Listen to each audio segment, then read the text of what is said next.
Hi, this is Samak. With 8 years plus experience in the field of education, I am here with you with my first official YouTube video that is based on class 10 chapter Gratitude God.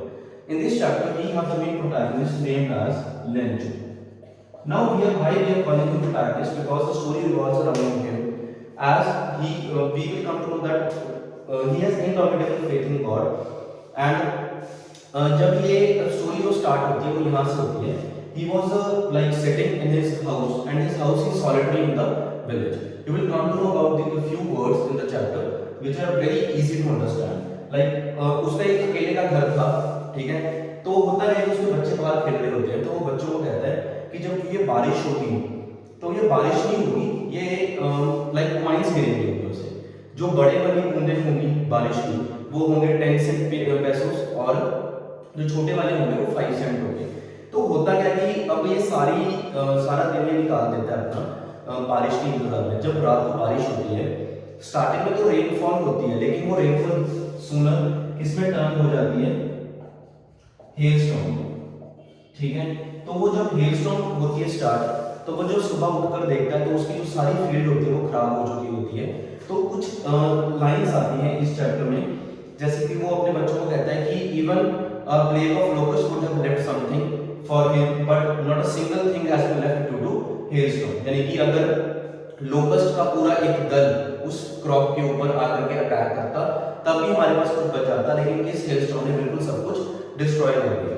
तो उसके बाद एक और एक line आती है जो जिन basis पर आपके क्वेश्चंस आते हैं बोर्ड्स में भी और एग्जाम्स में भी, जो आपके पीरियोडिक होंगे, आपके हाफ ईयरली होंगे, उनमें क्या आती है एक लाइन की जो उसकी क्रॉप थी, जो उसकी फील्ड थी, वो ऐसे दिख रही थी जैसे किसी ने नमक बिछा दिया हो उसकी फील्ड पर. ठीक है.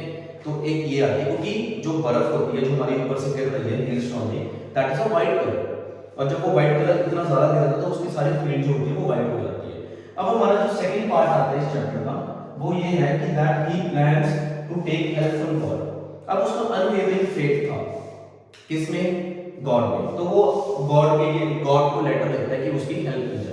तो वो क्या करता है, एक लेटर लिखता है जिसमें वो 100 पैसोस मांगता है भगवान से, और ये कहता है कि मुझे 100 पैसोस दे दीजिए, और मुझे इतने फिलहाल इसलिए चाहिए क्योंकि मैं तो अपनी क्रॉप जो है वो दोबारा ग्रो करूंगा. सेकेंडली, जब तक मेरी क्रॉप दोबारा से हार्वेस्टिंग टाइम पर नहीं आ जाती, मुझे उतनी देर के लिए सर्वाइवल के लिए पैसे चाहिए. अब वो लेटर जाती है किसके पास, पोस्ट ऑफिस में जाती है. ठीक है. तो जो पोस्ट ऑफिस का पोस्ट मास्टर होता है वो जब वो लेटर देखता है कि उसके ऊपर टू गॉड लिखा हुआ है, पहले तो वो हंसता है, लेकिन फिर एकदम से सीरियस हो जाता है. क्यों? क्योंकि उसको समझ आता है कि जिस बंदे ने भी, जिस इंसान ने भी ये लेटर लिखी होगी वो कितनी बड़ी प्रॉब्लम में होगा. ठीक है. तो वो क्या करता है, as an act of charity, है ना, इसमें एक वर्ड आएगा आपको, एक्ट ऑफ चैरिटी. इस बेसिस पर वो अपनी सैलरी का कुछ हिस्सा और बाकी कुछ एम्प्लॉय से पैसे इकट्ठे करके कुछ वो 70 पैसों जो है वो दे इकट्ठे कर लेता है, जो कि वो लेंचो को भेज देता है. लेकिन जब लेंचो उस लेटर को खोलता है और उसमें देखता है कि उसने मांगे कितने थे, 100, आए कितने, 70 पैसों. तो वो दोबारा से लेटर लिखता है गॉड को, और गॉड को उस सेकंड लेटर में ये मेंशन कर देता है कि जब भी आप दोबारा पैसे भेजोगे तो आप खुद आना मुझे पैसे देने, क्योंकि जो पोस्ट ऑफिस के बंदे हैं they are bunch of crooks. ये बहुत इंपॉर्टेंट है टर्म, आपने याद करनी है जो कि वो बंच ऑफ क्रूक्स उसने क्यों कहा है, क्योंकि उसको लगता था कि जो उसके पैसे, भगवान ने तो 100 पैसों ही भेजे थे, लेकिन जो पोस्ट ऑफिस के लोग थे उन्होंने 70 पैसों दिए मुझे और 30 पैसों खुद रख दिए. अब ये तो थी सारी समरी. अब हम इसमें आते हैं थीम में. अब थीम क्या है, unwavering faith of humans in God. हम सभी सोचते हैं कि हमारी एंड पे हमारे जब सारे रास्ते बंद हो जाते हैं तो कौन हेल्प करता है, हमारी भगवान. सेम लेंचो को लगता था कि मेरी अब इस टाइम में जो इतनी बड़ी प्रॉब्लम हो गई है तो मेरी कौन हेल्प करेगा, भगवान. That is God. That is why he wrote a letter to God, and that literally satisfies the title of a chapter, letter to God. लेकिन एक इसमें आयरनी भी है. अब वो आयरनी क्या है, दो he is taking help from God, लेकिन he is not trusting the people who are actually helping him. Like हम कहते हैं ना कि if we do good to others, good will come to us. तो but he was not at all happy, or he never thought that who is actually is helping him. So there is a sort of irony that though he has indomitable faith in God, but he does not trust the people who are actually helping him.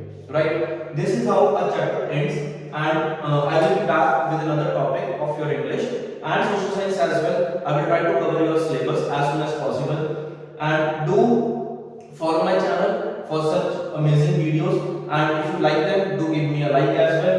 And most importantly, I will be starting question and answer sessions as well soon when my channel grows up, and in that question answers I will be taking your suggestions as well. I will mention my email ID as well, in which you can easily send me your suggestions or your request that on which chapter you want to learn them firstly. For example, your schools might have started, you know, so you want to attend the examinations.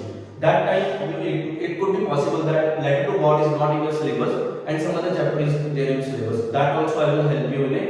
You just comment me your chapter which you want to understand. I will be making the video on that. Thank you. Bye bye.